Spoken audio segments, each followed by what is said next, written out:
ఇప్పటికీ వెలుగులోకి సుమారుగా 16 మంది ఈ కల్తీ కారణంగా అనారోగ్యం పాలై హాస్పిటల్లో జాయిన్ అయినటువంటి వాళ్ళు కావచ్చు, 5గురు ఇప్పటికే మరణించడం కావచ్చు మనకు తెలుస్తా ఉంది. ఈ కేసెస్ అన్నీ కూడా ఇవాళ ఉదయం నుంచి అమ్మ కానీ, అలాగే మా జిల్లా అధ్యక్షులు చెల్లిపోయిన వేణుగారు కానీ మేము వెళ్ళి పరామర్శించి వచ్చినప్పుడు కొన్ని కేసెస్ ఆల్మోస్ట్ 6 రోజులు, 7 రోజులు, వారం రోజులు కూడా గడుస్తూ ఉన్నట్టుగా కనిపిస్తా ఉంది. ఆల్మోస్ట్ మరి 1 వీక్ నుంచి ఈ రకమైనటువంటి పరిస్థితులు రాజమండ్రి లాంటి నగరంలో వివిధ హాస్పిటల్స్లో ఇటువంటి ప్రాబ్లంతో అడ్మిషన్స్ అవుతా ఉన్నారనేటువంటిది తెలుస్తా ఉన్నప్పటికీ కూడా కనీసం వారం రోజుల నుంచి ప్రభుత్వ యంత్రాంగం స్పందించకపోవడం అనేటువంటిది చాలా దురదృష్టం. ఇవాళ రాష్ట్రంలో ఉన్నటువంటి ప్రభుత్వ యంత్రాంగాలు, వ్యవస్థలు అన్నీ కూడా ఎంతసేపు ఉన్నా రాజకీయ కక్ష సాధింపులకు మాత్రమే వారిని ఉపయోగిస్తా ఉన్నారు. ఎక్కడా కూడా ప్రజల యొక్క బాగోగుల్ని మాత్రం పర్యవేక్షిస్తా ఉన్నటువంటి పరిస్థితి కానీ, దాని మీద దృష్టి కేంద్రీకరిస్తా ఉన్నటువంటి పరిస్థితి కానీ కనిపించట్లే. ఉదాహరణకి మొన్నటి రోజు అంబటి రాంబాబు గారిని జైలు నుంచి విడుదల చేసిన తర్వాత 150 మంది పోలీసులు రాజమండ్రి నగరంలో ఉన్నటువంటి 4 పోలీస్ స్టేషన్లకు సంబంధించినటువంటి సర్కిల్ ఇన్స్పెక్టర్లు, traffic, crime, Bommuru, Dhavaleswaram, Rajanagaram, Korukonda, entire police వ్యవస్థ అంతా కూడా అక్కడే ఉన్నారు. ఆయనని ప్రశాంతంగా చాలా శాంతియుత వాతావరణంలో ఆయన జైలు నుంచి బయటకు వచ్చాడు. ఆయన ఇంటికి వెళ్ళిపోవడానికి తప్పితే వేరొక ఇష్యూ ఏమీ లేదు అని చెప్పినప్పటికీ కూడా వినకుండా ఆయనని అడ్డగించి 150 మంది పోలీసుని ఇంటి చుట్టూ చుట్టుముట్టారు. మరి ఇవాళ ఈ ప్రభుత్వాన్ని ప్రశ్నిస్తా ఉన్నాం, మీరు పోలీస్ వ్యవస్థల్ని ఈ రకమైనటువంటి దానికి ఉపయోగించేదానికంటే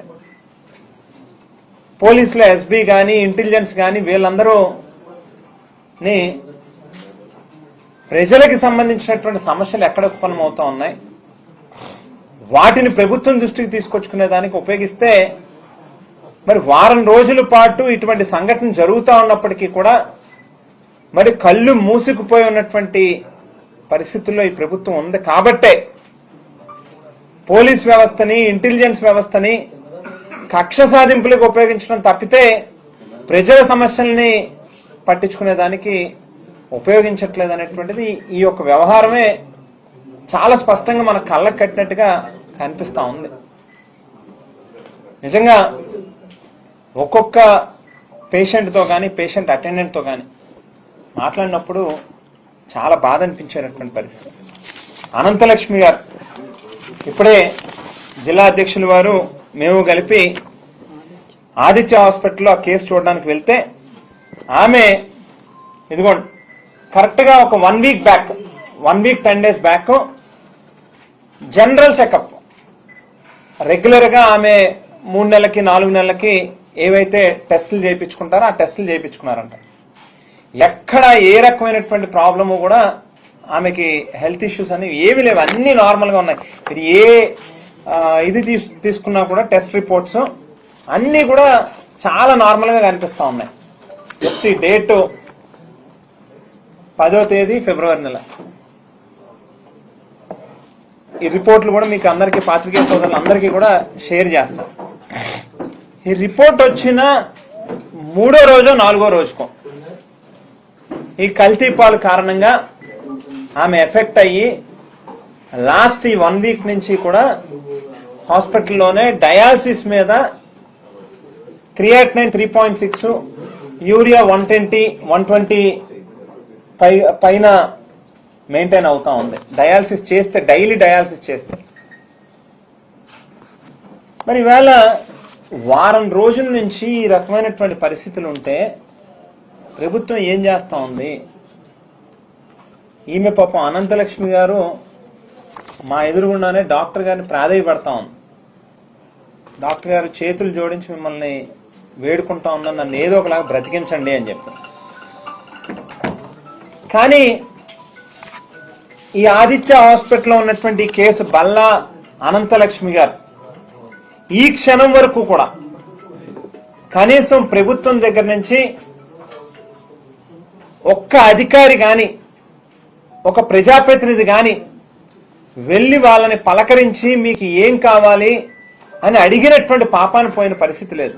వేలే కాదు, ఈవెన్ ర్యాక్ హాస్పిటల్లో ఎస్ రామలక్ష్మి అని చెప్పి ఆమె కూడా 74 years ఏజ్ ఓల్డ్, వెంటిలేటర్ మీద ఉన్నారు. ఆమె దగ్గర కూడా ఈ క్షణం దాకా ఒక్క ప్రభుత్వ అధికారి గాని ప్రజాప్రతినిధి గాని పోయినటువంటి పాపాన్ని లేదు. సేమ్ టైం రెయిన్బో హాస్పిటల్లో 3 కేసులు ఉన్నాయి. అలాగే కిమ్స్ బొలినేనిలో 5 కేసెస్ ఉన్నాయి. సన్ స్టార్ లో 1 కేసు చనిపోయారు. అలాగే రవి చైతన్య హాస్పిటల్లో 1 కేసు చనిపోయారు. ఏ ఒక్క కేసు కూడా కాకినాడ గవర్నమెంట్ హాస్పిటల్లో 3 చనిపోయారు. కానీ ఈ క్షణం వరకు కూడా కనీసం ప్రభుత్వం తరపు నుంచి రెస్పాండ్ అయ్యి ఒక్కరు కూడా అక్కడ పోయి వాళ్ళని పలకరించి వాళ్ళకి ఏం కావాలని చెప్పి అడిగినటువంటి పరిస్థితి లేదు. ఇప్పుడే కొద్దిసేపటి క్రితమే అసెంబ్లీలో గౌరవ ముఖ్యమంత్రి గారు చంద్రబాబు నాయుడు గారు చనిపోయినటువంటి కుటుంబాలకి 10 లక్షల రూపాయలు ఇస్తాము అని చెప్పి ప్రకటించడం జరిగిందట. ఈ కేసు చూపిస్తా ఉన్నా మీకు. డి రితిక్ కేవలం 1 ఏడాది 9 నెలలు, అంటే 2 సంవత్సరాలు కూడా నిండలే. ఆ బాబుకి సంబంధించినటువంటి బిల్లు రెయిన్బో హాస్పిటల్కి సంబంధించి ఈ క్షణం దాకా దాదాపుగా 8.5 లక్షల రూపాయలు ఖర్చు అయింది. ఇంకా పాపం ఆ హాస్పిటల్ వాళ్ళు ఆ పేషెంట్ అటెండెంట్లని ఇబ్బంది పెట్టి వాళ్ళ మీద ప్రెషర్ పెట్టి బిల్లులు కట్టండి అని చెప్పి, బిల్లు కడితేనే వైద్యం చేస్తాము అని చెప్పి వాళ్ళ మీద ఒత్తిడి చేయట్లేదు కాబట్టి సరిపోయింది. 8.5 లక్షల రూపాయలు.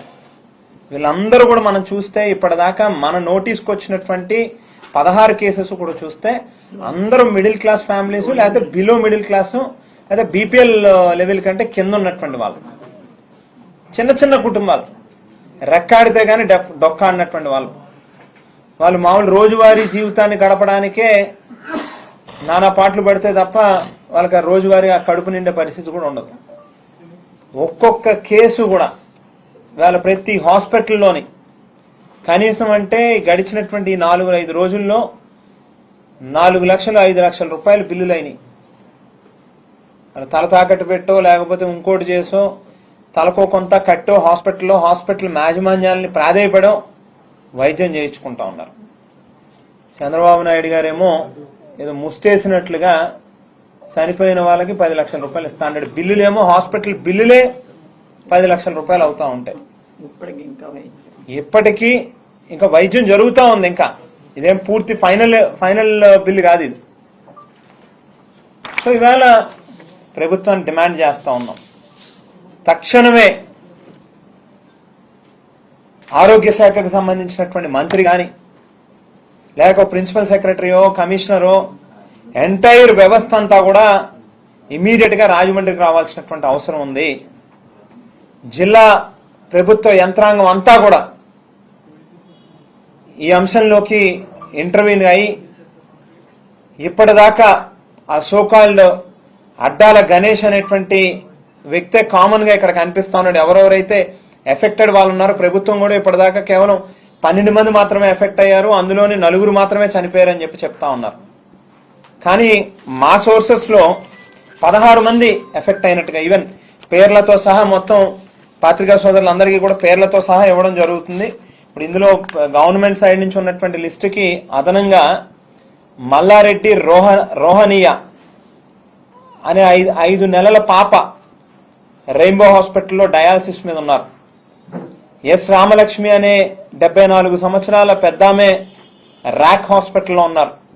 బల్లా అనంతలక్ష్మి అనే ఆమె 72 సంవత్సరాలు ఆదిత్య హాస్పిటల్లో ఉన్నారు.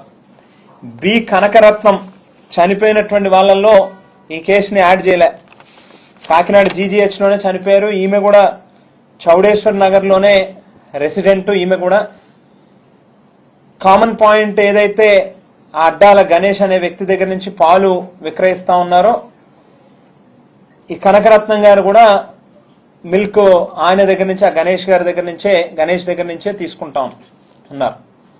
కానీ చనిపోయినటువంటి వాళ్ళ లిస్టు కేవలం 4 పేర్లు మాత్రమే. రాధాకృష్ణమూర్తి, ఎన్ శేషగిరిరావు, తాడి కృష్ణవేణి, తాడి రమామణి, ఈ 4 పేర్లు మాత్రమే చెప్తా ఉన్నారు. ఈ 5వ పేరు ఈ కనకరత్నం గారి పేరు ప్రకటించట్లే. సేమ్ టైము మనం గమనిస్తే మామూలుగా ఏదైనా ఒక యాక్సిడెంట్ జరిగినా, ఏదైనా ఒక ఇన్సిడెంట్ జరిగినా, ఎవరైనా చనిపోతే గవర్నమెంట్ హాస్పిటల్ దగ్గరికి పోస్ట్ మార్టంకి వెళ్తే కనీసం అంటే ఒక రోజు 24 అవర్స్ అయినా అక్కడ టైం పడుతుంది. అటువంటిది ఈ కేసెస్లో మాత్రం కంగారుగా హడావిడిగా గవర్నమెంట్ హాస్పిటల్, టీచింగ్ హాస్పిటల్ ఇక్కడ ఉన్నప్పటికీ కూడా అక్కడికి తీసుకెళ్లి అక్కడ పోస్ట్ మార్టం చేయకుండా హడావిడిగా ఏ హాస్పిటల్లో అయితే చనిపోయారో, ఉదాహరణకి రవి చైతన్య హాస్పిటల్లో ఒక కేసు రాత్రి చనిపోయారు.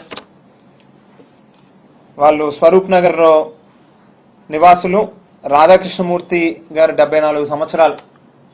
ఈయన చనిపోతే అక్కడికక్కడే హడావిడిగా అక్కడే పోస్ట్ మార్టం చేసి అక్కడి నుంచే క్రిమేషన్కి తీసుకుని వెళ్ళండి అని చెప్పి ఆ ఫ్యామిలీ మెంబర్స్ ని ఒత్తిడి చేసే కార్యక్రమం. సేమ్ టైమ్ వీళ్ళిద్దరూ కూడా తాడి కృష్ణవేణి, తాడి రమణి అనే వాళ్ళ కూడా ఒత్తిడి చేసి వాళ్ళని కూడా తొందరగా క్రిమేషన్కి తీసుకెళ్ళండి అని చెప్పి హడావుడి చేసే పరిస్థితి. అంటే మామూలుగా అయితే ఎవరైనా చనిపోతే యాక్సిడెంటల్గా లేకపోతే ఏదైనా ఒక అనుమానాస్పద మృతి జరిగితే మెడికో లీగల్ కేసు అయినప్పుడు మినిమం మామూలుగా 24 అవర్స్ టైం తీసుకునేటటువంటి వాళ్ళు ఇంత హడావిడిగా, ఇంత కంగారుగా పోస్ట్ మార్టములు చేసి క్రిమేషన్కి పంపిస్తా ఉన్నారని అంటే అట్నుంచి అంటే ఏ హాస్పిటల్ అయితే ఆ హాస్పిటల్ దగ్గర నుంచే ఖచ్చితంగా ఇందులో ప్రభుత్వం తాలూకా తప్పిదం చాలా స్పష్టంగా కనిపిస్తా ఉంది.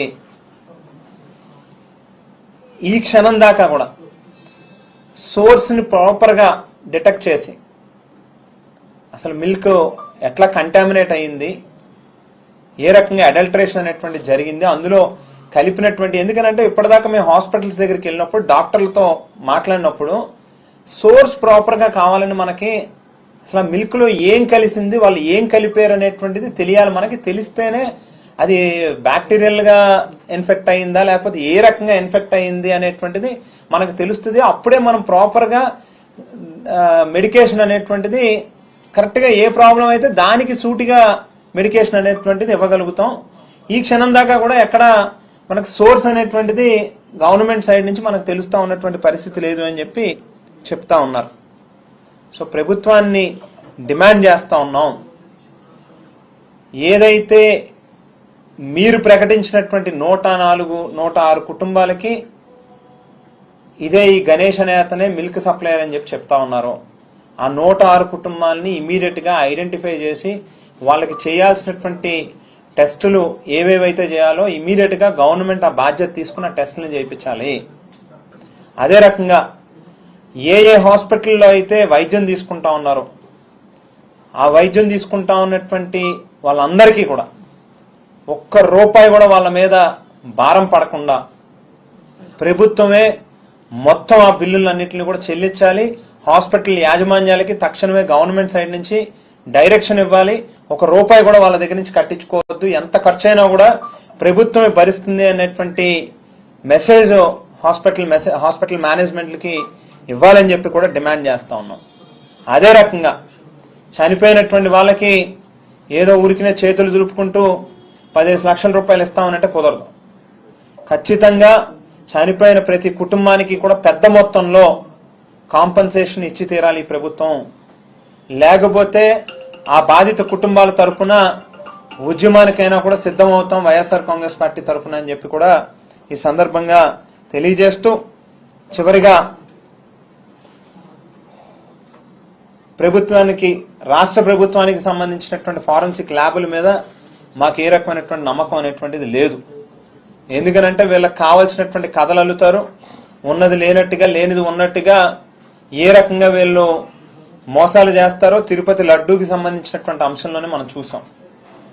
సో ఇమ్మీడియట్ గా ఆ పాల శాంపిల్స్ ని నేషనల్ ఫారెన్సిక్ ల్యాబ్లకి పంపించి టెస్టులు చేయించి within no time source ఏంటి, అసలు ఏమి కంటామినేట్ అయింది, ఏ రకంగా అందులో ఏమి కలిపారు అనేటువంటిది ఓ పక్కన ఆ నిందితుడిని దగ్గర నుంచి ఇన్ఫర్మేషన్ తీసుకోవడమే కాకుండా ఫారెన్సిక్ ల్యాబ్ లో కూడా ప్రాపర్ గా టెస్టులు నిర్వహించి తక్షణమే ఆ సోర్స్ ని డిటెక్ట్ చేసి డాక్టర్లు కూడా తెలియజేయాలని చెప్పి కూడా ఆ నేషనల్ ఫారెన్సిక్ ల్యాబ్ లోనే ఆ టెస్టులు నిర్వహించాలని చెప్పి కూడా ప్రభుత్వాన్ని డిమాండ్ చేస్తూ ఇప్పటికే మా పార్టీ తరఫున అందరినీ కూడా కలిసి రావడం జరిగింది.